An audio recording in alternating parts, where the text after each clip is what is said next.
Hey, what is going on, good kind people? You are checking out a all new the RCWR show dropping for Sunday night of June 20th, 2021. What is going on? Pleased to meet you and nice to know me as always. Hey, before we go any further on a serious tip, happy Father's Day to the dads, granddads, stepdads, foster dads, or that special father figure who has helped along the way. Seriously, I don't think it gets any better than those sentiments. So, like many of you, I definitely had celebrated. I celebrated Father's Day. I actually went out with family, and it was nice. It was nice. I'll talk a lot more about it on Monday's show because there's actually a really funny story that's attached to it. You're here to know. That is, if you didn't see Hell in a Cell tonight, you're here to know about what all you might have missed. But then at the same time, you may also be saying to yourself, nah, Lee, I actually saw the pay-per-view, dog, and man, I want to know what you had thought about it. Yeah, I definitely got your hook up for sure. Hey, we got a poll that's up on YouTube right now. I'm not going to do one for Twitter. I could easily do one for Twitter, but I'm just going to keep it exclusive, and I'm just going to keep it on YouTube this go round. So youtube.com/the RCWR show. Click on the community tab and you can sound off. I want to know what you thought about the pay-per-view overall. You got a couple of options. Let me read to you those options right now. As you get the following, you get thumbs up. Pretty simple, right? Thumbs up. Thumbs down. Worst pay-per-view of 2021 so far for WWE. And neutral.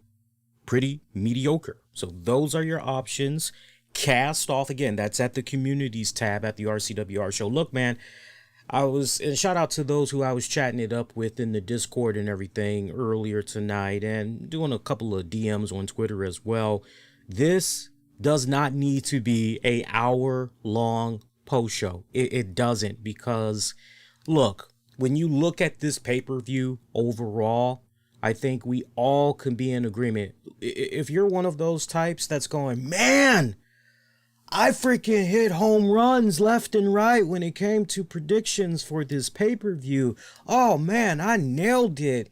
Man, look, this really is not the pay-per-view to be boasting about if you had a flawless record. It really isn't, because this, honestly, when I just really take a step back and I look at what we got of this pay-per-view overall, and I know some people that's probably going to be reading particularly the title of our post-show, the webcast edition that is, they're probably looking at that header and they're going, damn, was it really one of the worst pay-per-views WWE put out so far this year?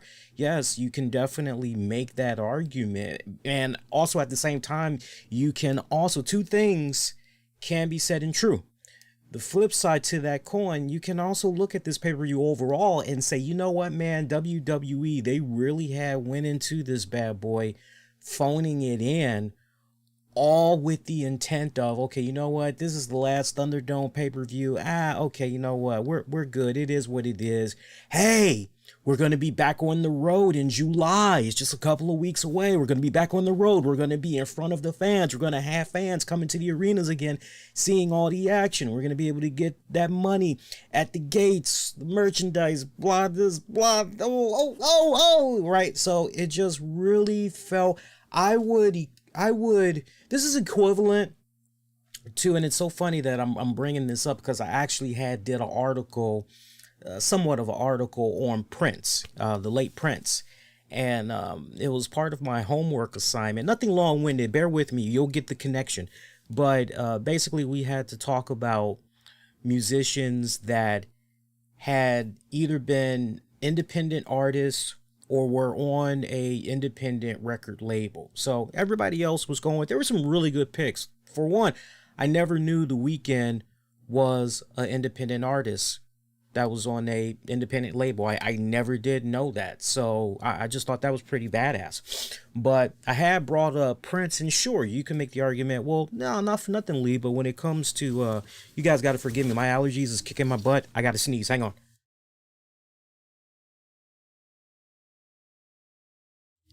Okay, I'm good. Sorry about that, guys. Allergies are kind of kicking my butt. We got mad trees over here, pollen and all that. But sure, first thing that comes into your mind, if you know everything and all things about Prince and everything, you say, well, wait a minute. For the longest time, he was with Warner Brothers. And you're like, yes, that's very true. For almost 20 years, he was with Warner Brothers. But remember, there was that period where he had a nasty little back and forth with Warner Brothers. I forget which album it was, but basically he didn't like the fact that Warner Brothers were trying to stifle him. In his own words, he kind of felt that Warner Brothers was stifling him creatively. They were trying to slow down his pace of putting out new music and everything, and he wasn't really feeling that. And so Warner Brothers, Prince, they had a nasty split. And it's really worth going out of your way, especially if you're a newer, younger listener, fan, maybe somebody that's just coming on board with the Prince music and all that. It's worth going out of your way on your own time and research. And I'm just giving you the bullet points. But originally, there was a Paisley Park Recordings label that Prince was behind back in the mid 80s. And Warner Brothers was hugely responsible for it because they funded it, everything. So when that nasty split had came about between he and Warner Brothers, I believe it was 1994, Warner Brothers decided, okay, well, you know what? Since he wants to act like this, we're going to play hardball. We're just going to cold stop this dead in his tracks. So they pretty much had shut his label down. He would end up, Prince that is, opening up a new record label of his own, MPG Records, New Power Generation Records. He founded it, but it was actually somebody that was part of the New Power Generation that was running the operations and all that. Now, some of you guys may be saying to yourself, wait a minute, how does that? So when Prince decided he was going to be done with Warner Brothers, one thing that doesn't get talked about a lot, which shows you how much of a professional he, all dates, obligations, albums, he finished everything for Warner Brothers. And when it was time for him to lickety split, he freaking lickety split. Now, some people can kind of look at that period of time and say, wow, Prince kind of really phoned it in there as far as his disgust for what all was going on with Warner Brothers and everything. So take that, what I just told you, and now apply that to WWE. It just really felt like all they were doing, in essence, was just, we got this obligation that we need to fulfill with regards to the Thunderdome and all that. But yeah, you know what, when it's all said and done, yeah, we're just going to go on ahead and real action over here. Here's where we can really get shit popping. Over here, when the live fans are getting ready to return, we got the arenas and all this other stuff that's going on. So that's how I honestly felt about this pay-per-view in a nutshell. So with that in mind, this is going to be the quickest pay-per-view recap that I've probably ever done as long as we've been live on the air. However, the phone lines will be opening up. And for those of you that's checking out the web stream right now, as we're streaming on multiple outlets, you see the graphic, you see the number. What I want to do, they only had 6 matches, technically 7 with the pre-show. What I want to do is power through all of this, because really, there's not much for me to say. This is not going to be a hour-long post-show. I promise you guys that. I promise, because there really wasn't a lot of banging shit to be talking about. So I'm very curious to see how my friends and colleagues in the podcasting world do with their pay-per-view recaps. But we should be in and out of here. Everything goes accordingly. We should be in and out of here in no time. So I say, look, we're about 9 minutes into the show right now. Most likely, I'm probably going to spend about maybe the next 10 minutes overall talking about the pay-per-view, giving you guys the bullet points and all that, notes on some stuff. And then that'll pretty much take us to the 20-minute mark. Once we hit about that 20-minute mark, we're then going to open up the phone lines, get you guys' thoughts about the pay-per-view overall for those of you that had saw it. All right, so that's how we're going to do it. So with that in mind, welcome officially to your WWE Hell in a Cell pay-per-view recap post-show. So I sadly did not get to see the pre-show. The pre-show had one match, and that pre-show matchup consisted of Natty and Tamina, who defeated Mandy Rose. Well, actually, it wasn't even a tag team match. It was actually Natty in one-on-one action against Mandy Rose. Natty defeating Mandy Rose via submission. Went about 9 minutes, 45 seconds. I sadly did not get a chance to watch that. It was kind of weird too, because I'll talk a lot more about it on Monday, but the gist of why I did not watch that pre-show match, I actually had watched a Discord little private get-together stream for the China documentary that premiered on Vice. And I gotta tell you guys straight up, if you guys have not seen that China documentary yet, you want to go out of your way and watch it. It was just so, oh my God, it was so emotional. It was so, you're just left, by the time you're done watching it, you are so emotionally drained. You are so emotionally depressed. I damn near had to catch myself a couple of times. And it was that. I'll talk a lot more about it on Monday, but I had saw that. So that kind of shook me at the core for a little bit. So I had a hard time trying to get into the gist of things with the Hell in a Cell pay-per-view and all. Bianca Belair defending the SmackDown Women's Championship against Bayley. 19 minutes, 45 seconds. By the way, can we talk about that awesome intro by that, seemed like a female rapper that was spitting hot bars out there and setting up the introduction for tonight's Hell in a Cell? Can anybody tell me? I tried looking online briefly, but I didn't see any information out there. Maybe by Monday I'll know something, but if you guys might be able to shed some light tonight, let me know. But it sounded like the rapper that was doing the intro for Hell in a Cell, it sounded a lot like MC Lyte. I'm a big fan of MC Lyte. I got a lot of her stuff, so I know MC Lyte when I hear her. And if that was not MC Lyte, man, was that a damn good runner-up. So if anybody can do me a solid while we're on the air for a little bit and try to confirm who exactly that was, I would greatly appreciate it. Otherwise, we'll definitely know come Monday, because I'm sure by then I'll definitely have it official. But yeah, it sounded like it was MC Lyte. So nice little video package that they had set up and everything, blended nicely into Ozzy Osbourne's Straight to Hell song and everything. By the way, got to check out that album when I get a chance. So yeah, Bianca Belair defeating Bayley, Hell in a Cell match for the SmackDown Women's Championship. The girls went 20 minutes. Look, for me personally, I felt that this match went way too long. Love Bianca Belair. Love Bayley. I was very complimentary of Bianca Belair on Saturday's RCWR show. But my God, this match, it went way too long. You know, it's one thing if you have a match that's going long, but there's so much good shit that's in it. That's one thing. You feel me? But it's a different story when, okay, we've got X amount of time with this match, and there's a lot of stuff that's going down in that match that you're seeing, you're going, okay, this really just feels like killing time. We're really just trying to fill in the gaps here. And there was a lot of that in this match that just really kind of left me scratching my head and all that. Some of the logic that was going into this match as well, I found quite comical. For example, we had one spot in the match where Bayley, it was kind of towards the beginning almost, she's taking a steel chair and she's just swinging. She's trying to swing and connect with Bianca and everything. How does Bianca counter? Surely Bianca counters by grabbing a steel chair or maybe a kendo stick, maybe a sledgehammer, maybe. No, she's using her hair to combat Bayley's steel chair. That for me was just, what the hell is... I get it, her hair, it's the weapon, but that just seems so silly. You know, I'm sure at the time you're sitting down and you're talking about the spots, you're trying to map it out and everything. Oh man, wouldn't it be cool if...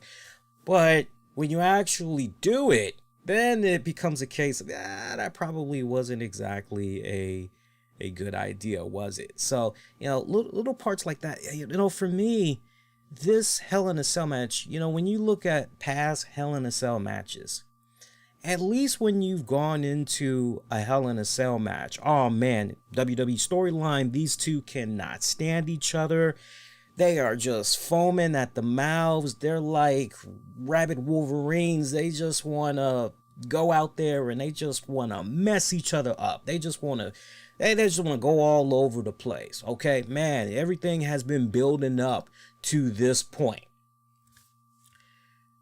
This Hell in a Cell match between Bianca and Belair did not feel like that whatsoever.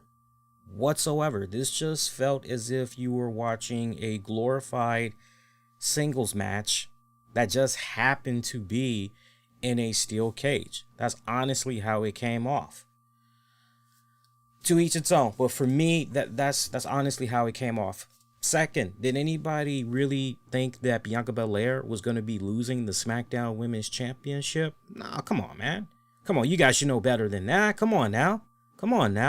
You know, I mean, it was a decent match for what it was worth, but, you know, just real questionable booking. Look, Bianca, Bayley, they went out there into this all in the good name of entertainment, as well as all of these men and women that have performed on the card tonight. But, okay, we're trying to set the tone. We're trying to have this be the opener and everything. People were still... It was amazing, too, because I saw a decent amount of people that did not watch SmackDown across forums, social media, even in Discord servers, that were still under the impression that it was going to be Rey Mysterio and Roman Reigns in the main event, or one of the main events for Hell in a Cell tonight. A lot of them did not watch SmackDown. So when they found out, no Roman, no Rey, wait a minute, what's going on here? So you still had a little bit of aftershock that was going on for some fans and everything. But yeah, for me, this was just, again, one of those glorified type of singles, you know, regular matches and everything. Didn't particularly care for this one. It definitely should have been trimmed back. I think you go in about 20 minutes. I think it should have been trimmed by about 11 minutes, give or take. Is Bayley, Bianca Belair done now? Is that it? I don't think so, guys. I still kind of feel as though maybe the direction we're going to be going to is this feud with Bianca and Belair will continue. I think as far as just the trajectory and everything, I just kind of feel as though it's not over. It's not over. Hopefully it goes in the direction of what I was talking about earlier. And I mentioned it a couple of times, definitely during the Hell in a Cell predictions. I talked about, go back and listen to it, but I put some really cool ideas out there as far as Bayley, petition, getting the Bianca Belair hair banned as a weapon, and some other stuff. By the way, now that spot I did kind of find intriguing when Bianca Belair had actually took the end of her ponytail, wrapped it around the wrists of Bayley, and pretty much was just whooping her ass, clotheslining her, hip tossing her, all of that. I just couldn't help but say, damn, what is going on with my girl's hair? I mean, you got that soul glow, you know, like a little Coming to America reference for you guys. Like, what's going on with that hair, man? But these girls are not done, I don't feel, just yet. And kind of looking at the current landscape of what's going on right now with the women's division on the side of SmackDown. Yeah, I'm just not. I mean, you know, if we are gonna go past Bayley, okay, so who are we gonna slide in there next? Are we maybe gonna slide in there a Carmella? Is that maybe the respected direction that we're gonna go next? Like what's going on? But I really feel in my heart and soul that we're gonna be going more in the continuation of Bayley and Bianca Belair. Let's go to our next match. Seth Rollins taking on Cesaro. Seth Rollins defeating Cesaro. Singles match. 16 minutes, 15 seconds. One of the problems that I had with this matchup, not that I was looking for problems, but just points of observation, it seemed as though there was a lot of side fuckery that was going on in this match. And the referee, Jessica Carr, you know, was letting so much shit slide that you would just think in any other circumstance there would be a warning, and then it would be followed up with, hey, I've warned you at least 2-3 times now. you're giving me no choice but to DQ you. This person is the winner. I really wasn't quite feeling some of the stuff that I was seeing in this match. You know, it'd be one thing if the referee is in storyline turning a blind eye and okay, all right, here we go. Here's the shenanigans. Oh, okay. But no, this shit was literally playing out right before the referee's eyes, and it was just kind of one of those, well, yeah, what the hell are we doing here? Like seriously. I really wanted to get into this matchup. I really did. And I remember when we were offering predictions, I jumped out there and I said, you know what? Cesaro should be able to get the dub here. But he was not. He was not able to get it. Rollins basically, and see, here's the biggest problem that I had with this matchup too. The finish. I was not a fan of the finish. So just picture this. Cesaro is trying to do his best to go for the Cesaro swing. Seth Rollins is fighting it and all. Cesaro counters pretty well by stomping on the biceps and the forearms of Seth Rollins. I mean, he's just stomping a freaking mud hole in his arms, on pretty much both of his arms and everything. And he's getting him nice and ready. He's kicking him in the midsection and all that, but he's going in on the arms. And then finally, he decides, okay, I got Rollins right where I need him to be. I'm gonna, you know, you've already buttered up your boy. Now it's time to go in and close the deal. So he flips him over, puts in that trademark. Actually, what was he? I think he was trying to go for a, he was either trying to go for a sharpshooter or he was trying to go for the Cesaro. So I think he was trying to go for some type of a sharpshooter submission. All of a sudden, Seth Rollins just counters, right? Cesaro spent all this time working particularly on them arms of Rollins. Rollins gets this roll up, 1, 2, 3, and the match is over. Rollins wins.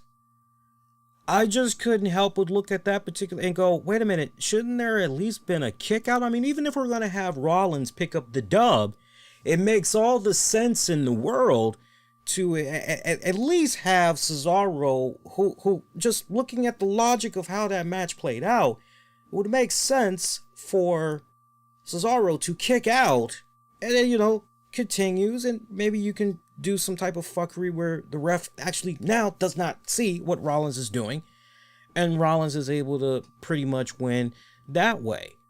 But this was just, you know, if you're a Cesaro fan, and I know there's a lot, myself included, but it gets to a point where you just, at least for me, it gets to a point where it's, I see it, but I'm not going to bite that just yet. I'm just going to kick back and watch how this continues to play out.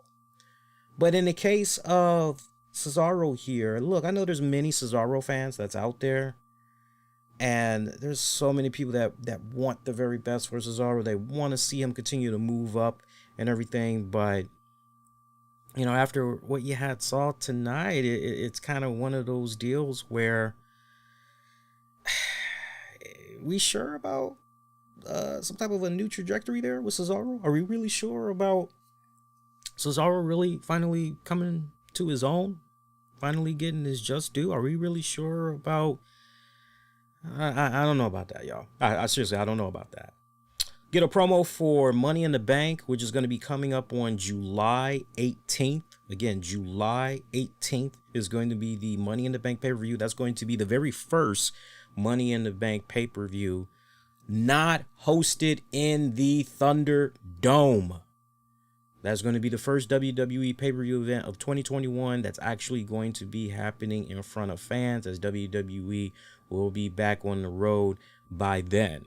Now, in the meantime, for those of you that might be a little bit curious with regards to the Thunderdome experience, pretty much the month of June, SmackDown, NXT, Raw, they will continue to have the Thunderdome experience. As a matter of fact, this coming Monday's Raw, I saw the email earlier, but I didn't jump on it because I just, I'm good.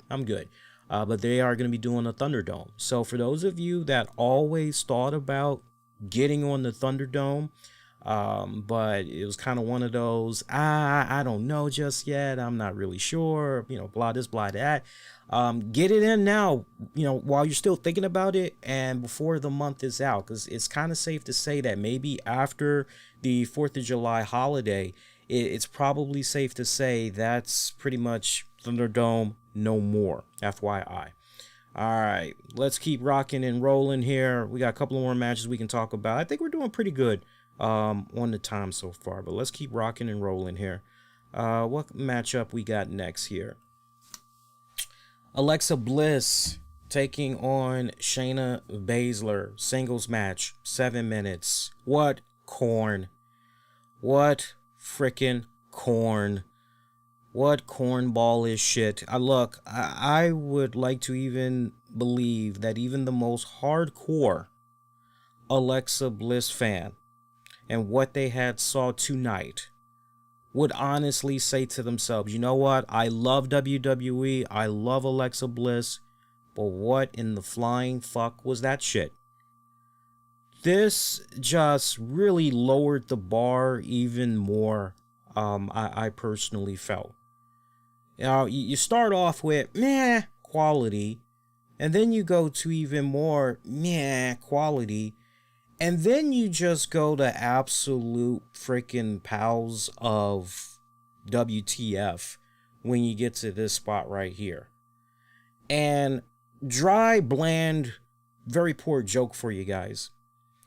What do you get when you have a established former MMA fighter that kicks ass, takes no prisoners, gets into the ring, and she takes on a 90-pound, stands at about maybe 4'4" girl that's pretty much a, Punky Brewster small wonder thingamajigga? You get a MMA fighter turned wrestler that gets their ass handed to them by that 80, 90-pound chick. And that's exactly what went down. And I mean, there was just so much stupidness that was going on in this match. Where do I even begin? Do I begin with Alexa Bliss trying very hard to have Shayna Baszler look into her eyes?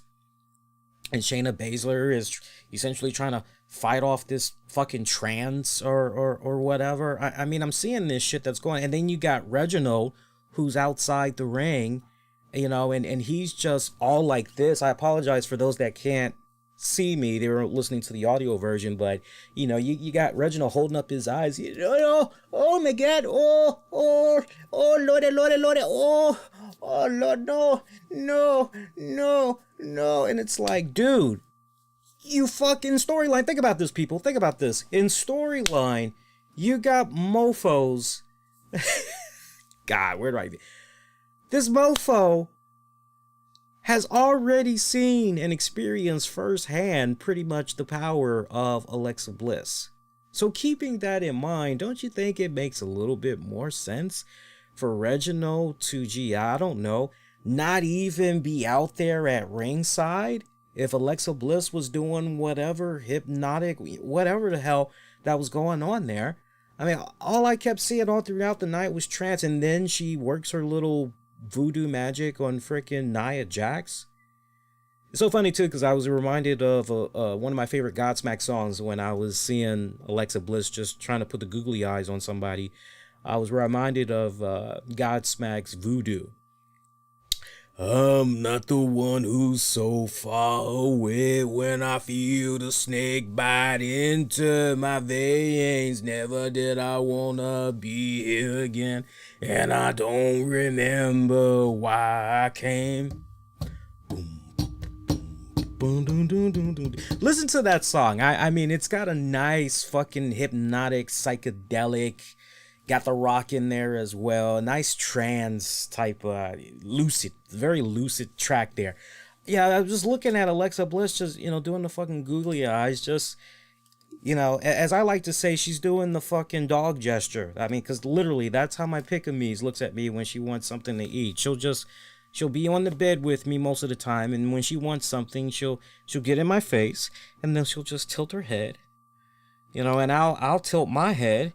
you know, and we're kind of looking at each other for a couple of seconds there, and I don't know, somehow it's translated to me, oh, you got to eat, yeah, you got to use the bathroom, you want some water, and I know I've hit pay dirt because typically the very first thing I say, that's exactly what she wants. And right, I mean, it kind of seemed like that's what we were watching with this, and it was just so, my God. I don't see how when WWE gets ready to go back live in front of the fans, I just don't see how this is truly going to go over. I'm just anticipating, and I'm not wishing this on Alexa Bliss, folks. So for you Alexa Bliss fans out there, chill. But my concern is I just don't see how this will translate well in front of a live crowd. You know, a lot of shit, I'm telling you guys, a lot of shit that some of us may think is really cool, or a lot of shit that WWE thinks is really, really cool, it's going to be exposed big time upon returning to the live crowds. And I just feel there's going to be a lot of fans that's going to be sitting on their hands. Remember what I said earlier this week, because we returned to the shows earlier this week. Remember the trepidations that I noted. You're going to have a vocal amount of fans that aren't going to appreciate the fact that she's sadly, she's victim, Alexa Bliss that is, by association. But, you know, you're still going to have that fallback from what went down at WrestleMania, Bray Wyatt and everything. So you're going to have fans that are going to crap on this Alexa Bliss stuff in spite of what all had went down at WrestleMania and everything.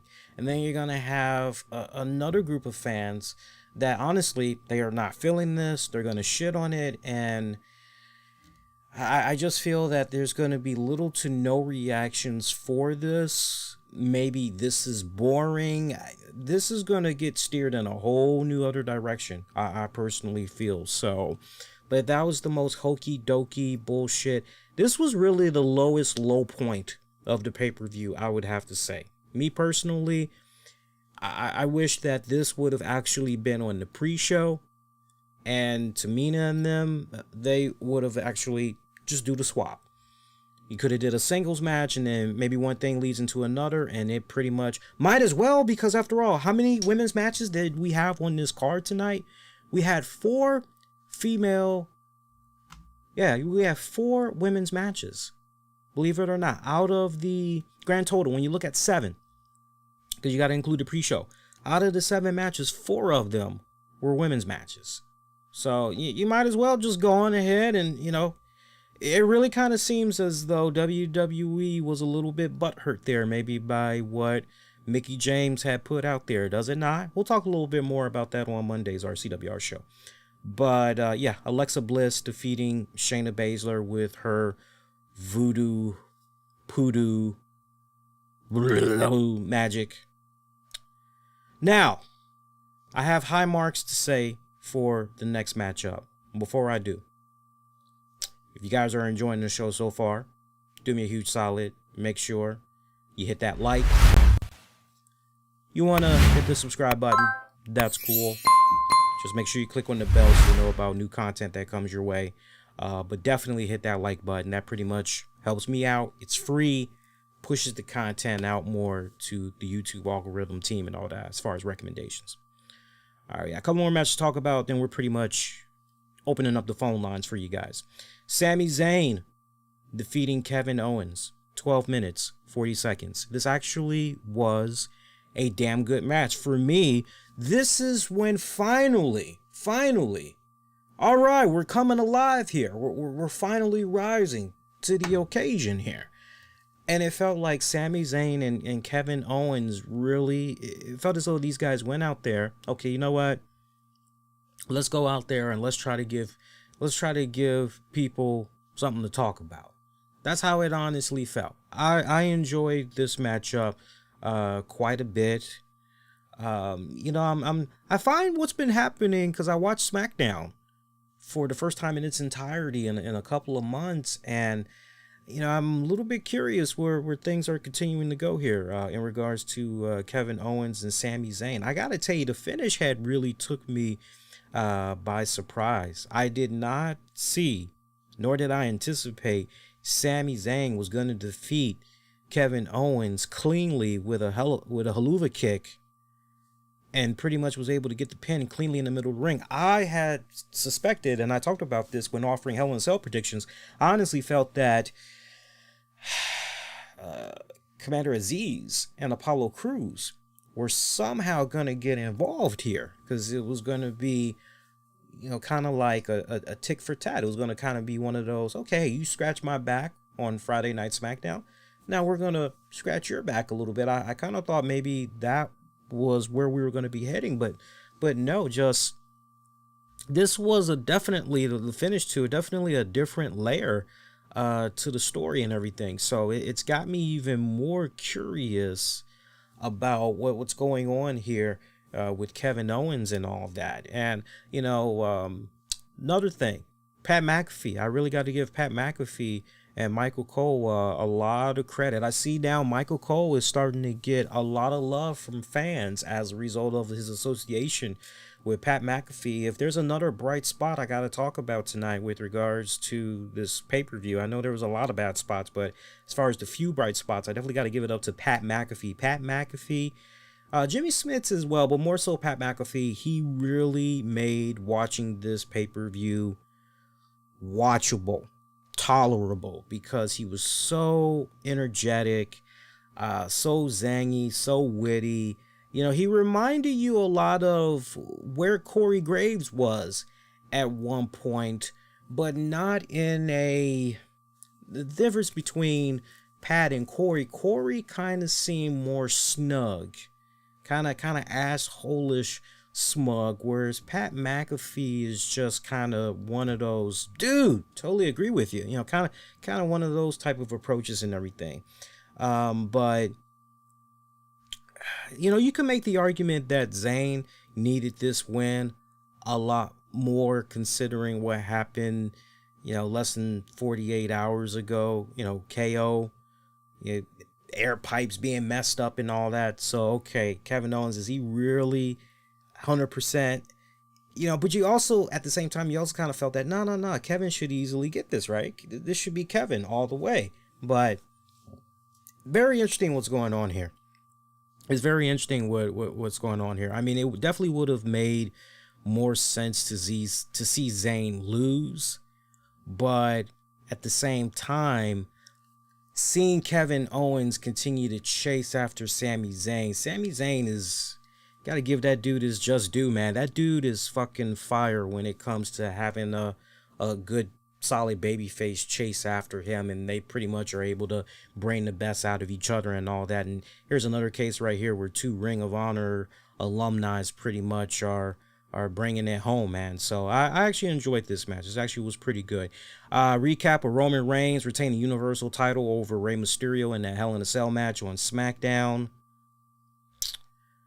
Raw Women's Championship, Rhea Ripley taking on Charlotte Flair. Rhea Ripley retaining her title. 12 minutes, 14 minutes, 10 seconds. And this was disqualification. I told you guys again, Saturday when offering predictions, I said, you know what? I'm expecting some type of fuckery that's going to be going on here. I told you straight up, I would suspect that Charlotte and Rhea Ripley are going to continue their program. I said to you guys, I could see a scenario come about where either by count out or disqualification, Charlotte wins, but Rhea Ripley retains the championship.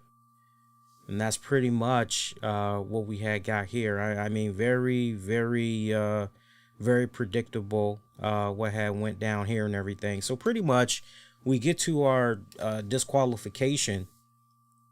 We get to our disqualification as two girls were fighting outside of the ring and everything.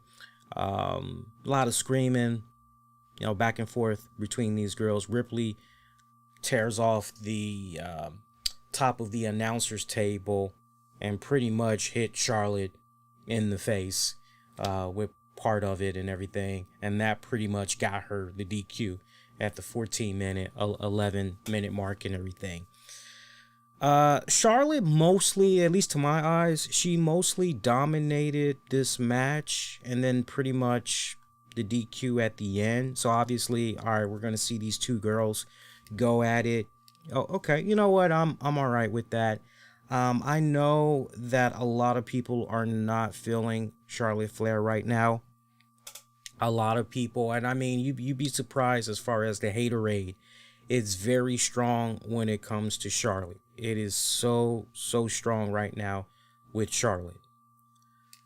But I think people need to be channeling their energy towards WWE and the powers that be behind Raw and all that. Because look, just to be devil's advocate here, we still don't have Becky Lynch.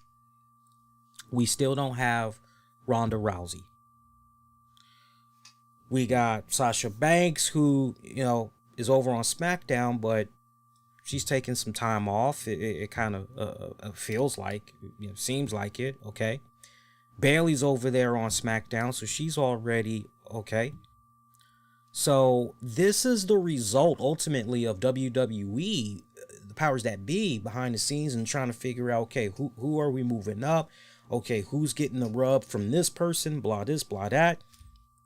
We are seeing now at its full display the ramifications of not properly building up stars.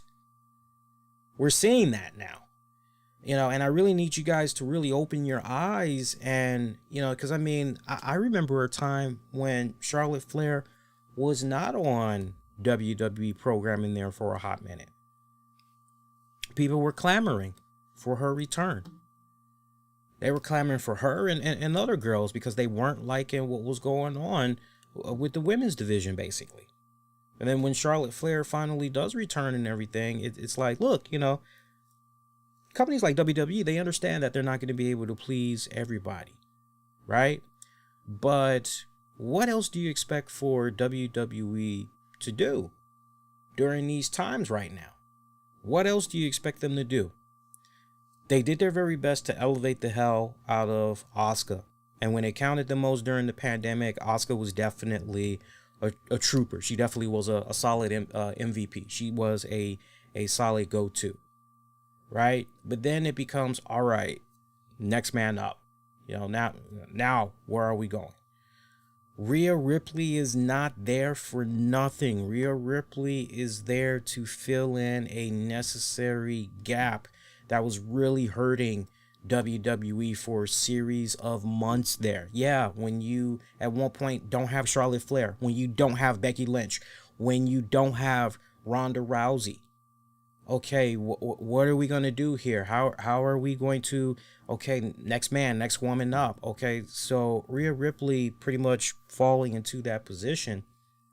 Everything that's being done with Charlotte, Rhea Ripley right now, this is all in the name of elevating Rhea Ripley. WWE trying to do their best to really solidify, amplify her as a household name for the WWE universe. Straight up. That's how you really got to be looking at it. But you know what? Now that we're getting ready to go back to the live tours, the Becky Lynches, insert the other names, they should be helping out, and this should kind of soothe fans that's been, man, I'm getting a little bit tired of what's going on here with the Charlotte Flair show. Right. I trust me, I feel where you guys are coming from. I'm not defending it. I'm just trying to help you guys look at it from a couple of different perspectives and everything. So, but yeah. All right. And then we got the main event match. Bobby Lashley successfully defending the WWE Championship against Drew McIntyre. Last chance for Drew McIntyre inside the Hell in the Cell. Drew loses. For the duration that Lashley is champion, he cannot compete for the WWE Championship. Lashley defeating Drew McIntyre. Probably, besides the Sami Zayn, Kevin Owens match, and you know what? Charlotte taking on Ripley was okay. It was okay, but nothing, mind blowing. Oh my God, that, nothing, it was nice little, but Lashley, McIntyre, they ended the pay-per-view very strong. I actually compliments to whoever had laid out this match as far as booking. They did this pretty damn good. I mean, everything building up to this point. Now, I got to tell you, what's been going on with the Drew McIntyre MVP Lashley feud that's been playing out these past couple of months. Everything building up to this Hell in a Cell, pretty much, okay, this is the big payoff. We're going to settle the beef. Everything's going to be squashed right here, at least for now. Maybe we could circle back at a later date, but we're pretty much going to end this chapter right here so we can move our guys to new chapters. They did this. They did this right. Everything going into this Hell in a Cell, they did this right. And yet, the exact opposite when it came to Bianca Belair and Bayley. Just think about that. But kudos to both men. I love MVP getting involved in there, trying to squeeze in there a kendo stick to his boy Lashley. Loved all of that. I mean, MVP was more than just a guy outside the cage structure talking shit and everything. I mean, he was getting involved in more ways than one. I remember one point, wasn't there like a Claymore kick to Lashley, and you're going, oh shit, this is definitely it. This match is over. And the next thing you know, MVP just out of nowhere yanks the freaking referee by the ankles, drags him out. And referee's throwing a fist like, hey man, no disqualification, anything goes, yo. Yeah, so tough shit. learn to live with it, right? This match had some serious weight to it, and I love the level of violence that had went into it as well. These two big ass fucking dudes that's just beating the shit out of each other. What more could you have asked for? They went with the correct ending as well. I personally felt Drew McIntyre connecting with the Future Shock that had connected. MVP once again, making his presence felt, getting involved in everything, pretty much had set up his client Lashley to get the roll up on McIntyre with the trunks, retain the title. About 25 minutes, give or take, of that match. This was good. This was good. I loved it. I loved everything about it. Right formula. I got no complaints about this match whatsoever. A lot of us, and I was deeply concerned. I looked at this particular match and I said to you guys, if there's one match I'm really concerned about, I'm concerned about this one right here. However, I feel that Lashley is going to retain. I did jump out there. I said, I feel Lashley is going to retain, but with WWE going back on the live tours there, you're just kind of, but Drew never really did definitively get that run in front of friends, in front of the fans. Is it possible maybe it's going to go down here? That was, I wouldn't blame any fan that was kind of having that reservation in the back of their mind as well. But I mean, this is fantastic. So now officially Lashley moving on to bigger and better things. If you ask me, what do I hope is going to be in the cards for Lashley? Well, now that pretty much WWE is getting ready to go back on tour, I would like to believe that there's been some type of discussions with maybe Edge, with Brock Lesnar, hey, won't you come on over? Maybe we can do some stuff with Lashley. I mean, I think that would be personally pretty damn cool. I wouldn't mind seeing Keith Lee do some stuff. I don't know what's going on with Keith Lee. So much speculation that's out there, but I just know me personally. Last I saw, he was on the Raw side of the coin. Be nice to see him back. Wouldn't mind seeing him feud with Lashley for the championship. That'd be pretty awesome. Remember what I said a couple of months ago, too, about maybe 2 months ago. I still would love to see, in some form, Shelton Benjamin and Lashley. I think that would be a really good program as well. But this is that time right now where, at least on the Raw side of things, WWE definitely has to do a better job in building up, okay, next man up, where are we going right here? You can easily, if you wanted to, go back to Kofi Kingston as well, if you maybe want to revisit that. Do you maybe entertain the idea of turning AJ Styles babyface? Do you maybe do something with that and maybe have him be a guy that tries to chase after Lashley for that WWE Championship. That's something else that you need to consider strongly. I think Ricochet. You still got Ricochet. Ricochet's pretty solid. Do you maybe try to do something with him? So, it's going to be very interesting to see what's going to be happening going into Money in the Bank, going into SummerSlam and all that. What's going to be going on? Because WWE, at least on the Raw side of things, they got a couple of different angles that they could work with. Not to mention, you also got John Cena, who's itching to be coming back. Do you maybe do something with Lashley and Cena? Whoa, I mean, that would be something pretty badass right there. Yeah, that'd be pretty awesome as well. So once again, recap: Bianca Belair defeating Bayley, Seth Rollins defeating Cesaro, Alexa Bliss defeating Shayna Baszler, Sami Zayn defeating Kevin Owens, Charlotte Flair defeating Rhea Ripley, Lashley defeating Drew McIntyre. Overall, I would give this pay-per-view scale of 1 to 10, 1 being shit, 10 being awesome sauce. I gotta give this pay-per-view, following up on what I had said at the very beginning of this post show, I gotta give this pay-per-view honestly I gotta give it a 4 out of 10. I cannot unsee what I saw all throughout the night. And for me, things did not really start to get interesting.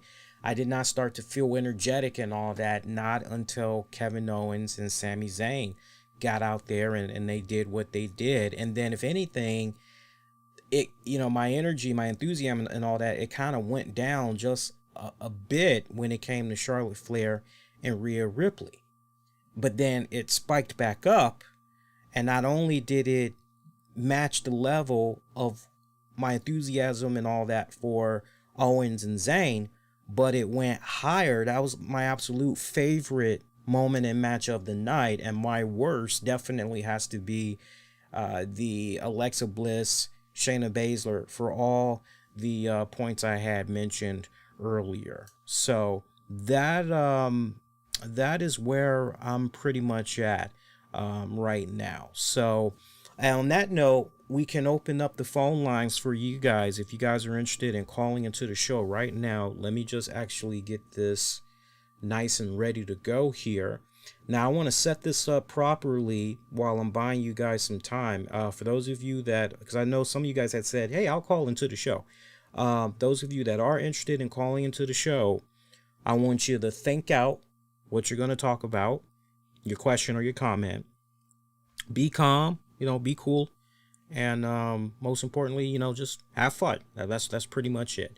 But it's the number that is on your screen right now. Again, for those of you that maybe are just listening to the live audio, 202-769-1364. Again, 202-769-1364. That's the number that you can call. And you can sound off if you saw the pay-per-view tonight.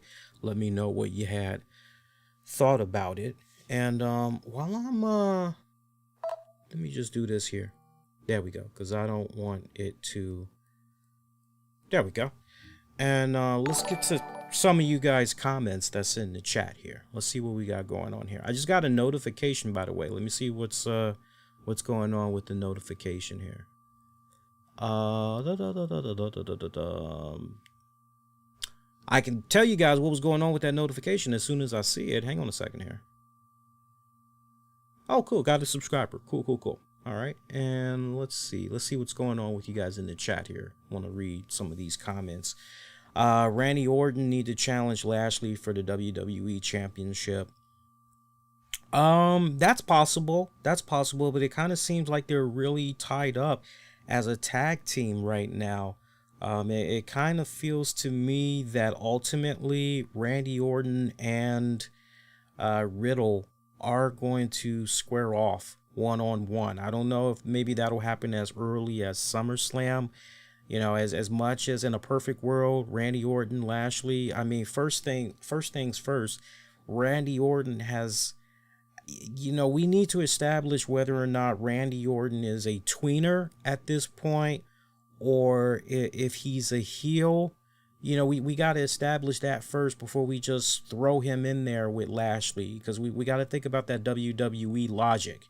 And I mean, just throwing him in there with Lashley right now, yeah, on paper, you definitely would have a good match. But at the same time, you know, it's kind of like, okay, how does this make sense? Just looking at the current trajectory of the storylines, how does this make sense? So, but, you know, considering what's going on with Orton right now and the fact that his hands are tied with Riddle, yeah, I just, at least for the next 3, maybe even 4 months, I just don't see Orton and Lashley happening. Let's see, Double J. I'll always watch Rhea Ripley. She's fine. Bayley, great heel. Rest was meh. Baszler, buried. You know, the word buried is such a strong word, because on the one hand you can say, oh, well, this person had got TV time. You know, they're getting their 15 minutes, they making their money, and, you know, it's not as bad as, you know, but as fans, we can get to a point. I do agree with the mentality of we as fans can get to a point where we say, what's going on creatively with what they're doing with this person and how they're booking them. What the flying fuck is going on? We do have a right as fans to get to that point. I definitely would agree with that. Let's see. What's up, Nate? Pac, we already talked about Kevin Owens. And yeah, so it looks like we're caught up. Okay, so nobody wants to call in. There was a couple of people that had said they were gonna call in, sound off about the pay-per-view. You guys see the number on your screen. If you guys are good, you know, hey, that's perfect for me. That means I can pretty much wrap my night up even earlier and go on ahead and say this show is in the books. I'll give you guys some quick programming notes. So Monday we'll have a new RCWR show that'll come on after Raw goes off the air. I'll talk a lot more about the China documentary. I'll talk a lot more about that. Also, we'll talk about Raw Fallout. I'll react to the latest development as far as what's been going on NBA playoff wise and everything. So that should be pretty solid. And what else? What else? Other than that, there's loads more. There's loads more that's going to be covered on the Monday show. I promise you guys. So make sure you tune into that. That show's actually going to be pretty solid. See, other than that, I'm going to say that's it. Like, honestly, if nobody wants to call in, see, it's interesting because, you know, oh, hey guys, was thinking about getting a phone line, and, you know, we do a poll and all that other, oh yeah, you do it. I'll call in, you know, we got, yeah, I'll definitely call in. It's like, you know, it's like, okay, I hear you talking, but it's like, okay, so, you know, hey, yeah, so that's all good though. You know, we got some people that honestly are shy. They can't quite work up the nerve to call in. And then we got other people that honestly, they don't care for the phone lines. They just want to in and out. So I respect that. Works out good for me because I can do a little bit more studying for tonight. And because I got class in the morning, so it actually works out pretty good for me. All right, as you guys get ready to make your exit, please be kind, and if you haven't done so already, make sure you hit that like button. It's free and it helps me out tremendously because it makes YouTube push out our content more for people to be able to discover with more ease. Essence, get it even more interactive. So if you're kind of like, yeah, man, it'd be kind of cool if this got even more interactive and everything. It's a lot of real estate out there throughout social media, especially when it comes to talking wrestling and all that. Do that. It means a lot. You can get at me on Twitter, Facebook, Instagram. Use the keywords, the RCWR show. And until next go round, I'm wishing all of you all to be safe. Most importantly, be kind to one another. I will see you guys next go around. Told you guys it wasn't going to be an hour show, so we did pretty good. I'll see y'all next time. Take care.